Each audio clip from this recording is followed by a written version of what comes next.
ఆచి chicken masala. Raghurama custodial torture కేసులో IPS అధికారి సునీల్ నాయక్ ను అరెస్టు చేయడానికి బీహార్లోని పాట్నాకు వెళ్లిన ఏపీ పోలీసులకు ఎదురు దెబ్బ తగిలిందని ప్రొసీడ్యూరల్ ల్యాబ్స్ గా పేర్కొంటూ ట్రాన్సిట్ రిమాండ్ ఇవ్వడానికి స్థానిక కోర్టు నిరాకరించింది. సునీల్ నాయక్ ప్రస్తుత పాట్నాలో ఫైర్ అండ్ హోంగార్డ్ ఐజీగా పనిచేస్తున్నారు. ఏపీ పోలీసులు కేసు డైరీ కానీ అరెస్టు వారెంట్ కానీ తీసుకెళ్లకపోవడాన్ని కోర్టు తప్పుపట్టింది. దీంతో ట్రాన్సిట్ రిమాండ్ ఇవ్వడానికి నిరాకరించింది. దీంతో సునీల్ నాయక్ ను విడుదల చేశారు.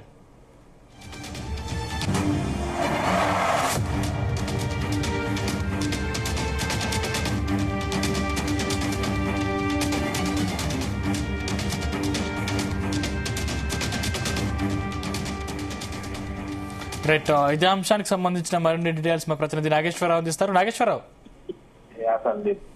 అనుకున్నది ఒకటి అయింది ఒకటి అన్న చందాన ఆంధ్రప్రదేశ్ పోలీసుల పరిస్థితి ఆ చందాన అయిందనటంలో కూడా ఎటువంటి సందేహం లేదు. ఏదైతే ఆంధ్రప్రదేశ్ లో సంచలనం గావిస్తున్న ఆ మద్యం కుంభకోణం కేసు ఓ పక్క, అలాగే ఓ పక్క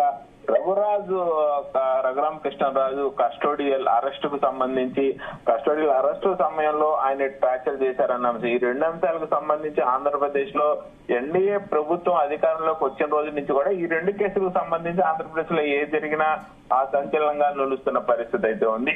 అదే సందర్భంలో మరొకసారి ఈ కేసుకు సంబంధించి ఒక్కసారిగా ఆంధ్రప్రదేశ్ మొత్తం కూడా నివ్వెరపోయిన పరిస్థితి ఉంది. ఒకసారిగా ఆంధ్రప్రదేశ్ ప్రభుత్వం వైపు, పోలీసుల వైపు ప్రజలు చూస్తున్న పరిస్థితి అయితే ఉంది. ముఖ్యంగా రఘురామకృష్ణరాజు కస్టోడియల్ టార్చర్ కేసులో ఏదైతే ఐపీఎస్ అధికారి సునీల్ నాయక్ గత కొద్ది రోజులుగా కూడా ఆయన్ని అరెస్ట్ చేయాలని కానీ, ఆయన కస్టడీలోకి తీసుకోవాలని కానీ, ఏదైతే రఘురామకృష్ణరాజు అరెస్టు సమయంలో ఆయన మీద దాడి చేశారు, ఆయన పనుకోబెట్టి ఆయన గుండెల మీద కూర్చున్నారు, గుండెల మీద బలంగా కొట్టారంటూ కూడా ఆయన ఆరోపించిన పరిస్థితి ఉంది. ఈ ఆరోపణల నేపథ్యంలో పివి సునీల్ గాని, అలాగే కృష్ణ నాయక్ గాని, సునీల్ నాయక్ గాని, వీరికి సంబంధించి పెద్ద ఎత్తున ఆరోపణలు వచ్చాయి. ఆ ఎన్డీఏ కూటమి అధికారంలోకి వచ్చిన దాదాపు సంవత్సరన్నర కాలం నుంచి కూడా వీరిని అరెస్టు చేయాలని, వీరి దగ్గర నుంచి మరింత సమాచారం రాబట్టాలని ఆ పోలీసులు ఎదురు చూస్తున్న పరిస్థితి అయితే నేడు దాంట్లో ఆ కేసుకు సంబంధించి అరెస్టు అయితే జరిగింది. అరెస్టు జరిగిన నేపథ్యంలో అరెస్టు తర్వాత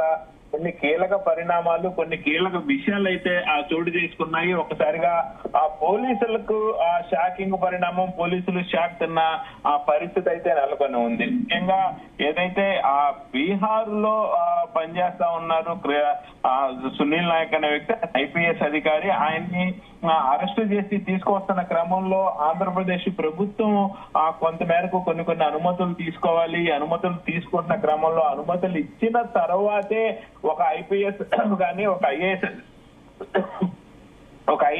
అధికారిని కానీ, ఐపీఎస్ అధికారిని కానీ అరెస్ట్ చేయాల్సిన పరిస్థితి ఉంది. కానీ ఆ పర్మిషన్ తీసుకోకుండా ఆయన్ని బీహార్ వెళ్లి మరి ఆయన్ని అరెస్ట్ చేశారు. ఏదైతే వైఎస్ఆర్సీపీ ఆ ప్రభుత్వంలో ప్రాంతవాసిగా ఉన్నారు, బీహార్ ప్రాంత ఉద్యోగం చేస్తున్నారు. ఆయన అక్కడి నుంచి ఇక్కడికి డిప్యుటేషన్ మీద వచ్చిన పరిస్థితి ఉంది. ఇక్కడ వైఎస్ఆర్సీపీ ప్రభుత్వం వెళ్ళిపోయిన తర్వాత మరలా ఆయన స్వస్థలం ఉద్యోగం చేస్తున్న బీహార్కి వెళ్ళిపోయి అక్కడ ఉద్యోగంలో విధి నిర్వహణ చేస్తున్న పరిస్థితి అయితే ఉంది. ముఖ్యంగా ఒక రకంగా పోలీసులకు ఎదురు దెబ్బ తగిలిందని చెప్పుకోవచ్చు. ప్రొసీడ్యూరల్ ల్యాబ్స్ గా పేర్కొంటూ ట్రాన్సిట్ రిమాండ్ ఇవ్వడానికి కూడా స్థానిక కోర్టు నిరాకరించింది. అంటే దాదాపుగా సునీల్ నాయక్ ఒక ఐపీఎస్ అధికారి, అతను అరెస్ట్ చేసి తీసుకురావాలంటే ఖచ్చితంగా కోర్టు పర్మిషన్ కావాలి. అలా కోర్టుకి ఆ సమాచారం ఇవ్వకుండా ఎలాగ వెళ్లారు అంటూ కూడా కోర్టు ఆయన్ని రిమాండ్ తీసుకోవడానికి నిరాకరించడంతో ఒకసారిగా పోలీసులు నివ్వెరపోయిన పరిస్థితి ఉంది, అవాక్కైన పరిస్థితి ఉంది.